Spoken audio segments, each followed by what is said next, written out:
historia de las matemáticas, los árabes ocupan un papel nada despreciable.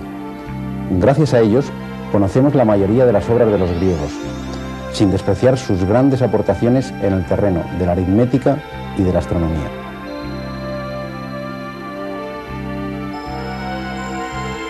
A ellos les debemos algo tan fundamental como los símbolos de las cifras como las utilizamos en la actualidad, con la inapreciable aportación del cero, traído directamente desde la India a Europa. Pero donde su herencia alcanzará la culminación, al menos desde un punto de vista estético, es en estas joyas geométricas, auténticos poemas matemáticos que causarán la admiración y el asombro durante siglos. Hablaremos hoy de sus mosaicos.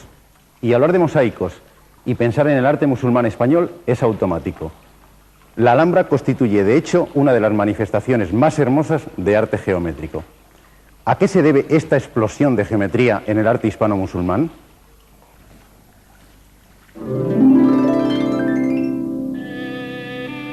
Los motivos son de carácter fundamentalmente religiosos.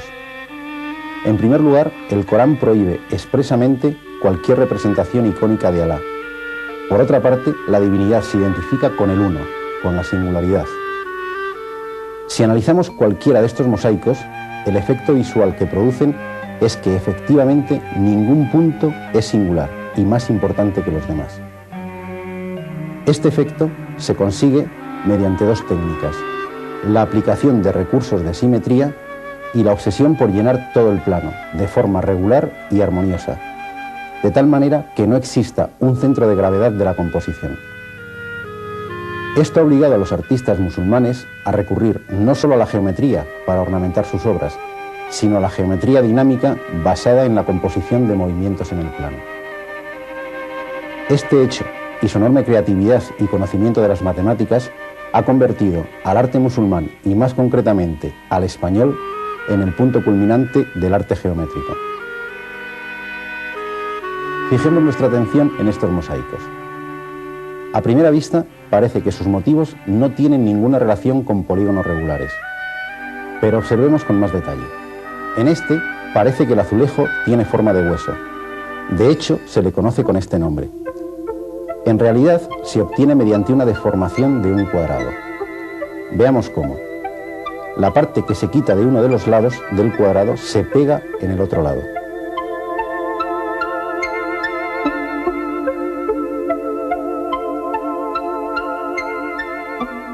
Este otro, la pajarita nazarí, se obtiene mediante el mismo procedimiento, deformando un triángulo equilátero.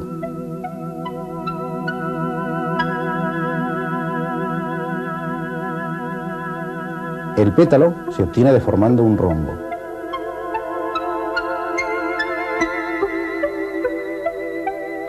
El pez volador deformando un cuadrado. En general, deformando de esta manera cualquiera de los polígonos que rellenan el plano, podemos obtener interesantes mosaicos de carácter artístico. Otra técnica bastante frecuente, aunque sin duda mucho más elaborada, es el solapamiento de cuadrados que da origen al mosaico denominado sello de Salomón.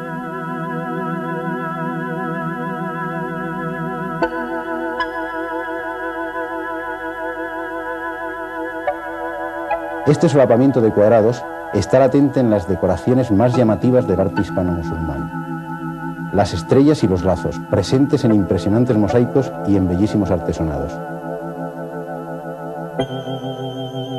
A primera vista, estas figuras tienen una estructura geométrica tremendamente compleja. De hecho, predomina la simetría de orden 4, 8 o 16. En algunos casos, podemos encontrar simetría de orden 3, 6 y 12. En esta estrella observamos una simetría de giro de orden 8.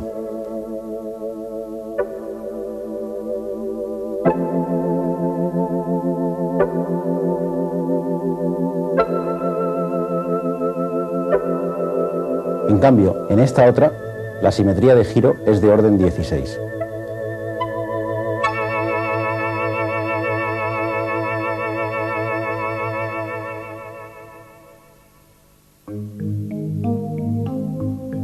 Lo que hace de la Alhambra un lugar mágico y especial desde el punto de vista de las matemáticas no es solo la belleza, la armonía y la abundancia de formas basadas en diseños geométricos. Hay un hecho más sorprendente que revela el conocimiento matemático de nuestros antepasados musulmanes. Aunque parezca que hay infinidad de estructuras en estos mosaicos, todos se ajustan a 17 modelos distintos. Estos modelos ya fueron investigados por Fedorov a finales de siglo, aunque fue el matemático Polya el que los dio a conocer. Mucho antes, los matemáticos árabes ya los conocían. Desde hace tiempo se conocía la existencia de 16 de esos grupos en la Alhambra.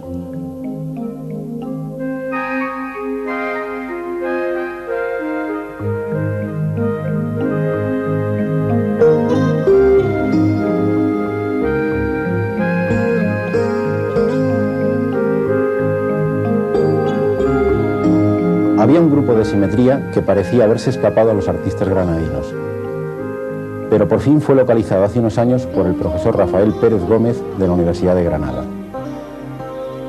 En efecto, hubo un diseño correspondiente a un mosaico que quienes nos dedicamos a las matemáticas conocemos con el nombre P3M1.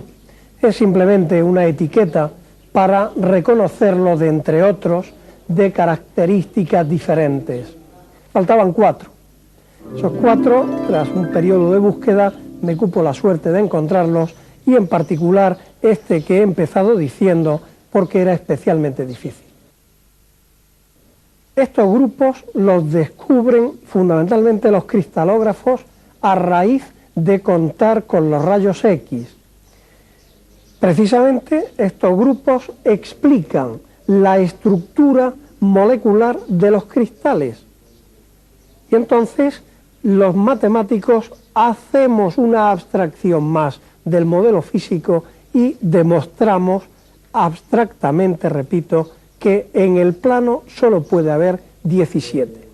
Claro, la sorpresa es grande, como una civilización que desde luego no conocía ni podía conocer, porque surge el concepto 4 siglos más tarde, cómo una civilización puede llegar a hacer absolutamente todos los diseños. Un paseo por cualquiera de las recónditas dependencias de la Alhambra parece transportarnos, como si de un fabuloso viaje en el tiempo se tratara, al mundo de estética y sensibilidad que hace 6 siglos inspiró a los artistas nazaríes. Mirando con ojos matemáticos, este viaje nos conduce a otro universo mágico, pleno de belleza y poesía geométrica, el mundo de las particiones periódicas del plano. La Alhambra ha inspirado a muchos artistas a lo largo de los siglos, poetas, músicos, escultores, pintores, pero entre estos últimos destaca de una manera especial el holandés Maurits Cornelis Escher, seguramente el pintor más estimado entre los matemáticos.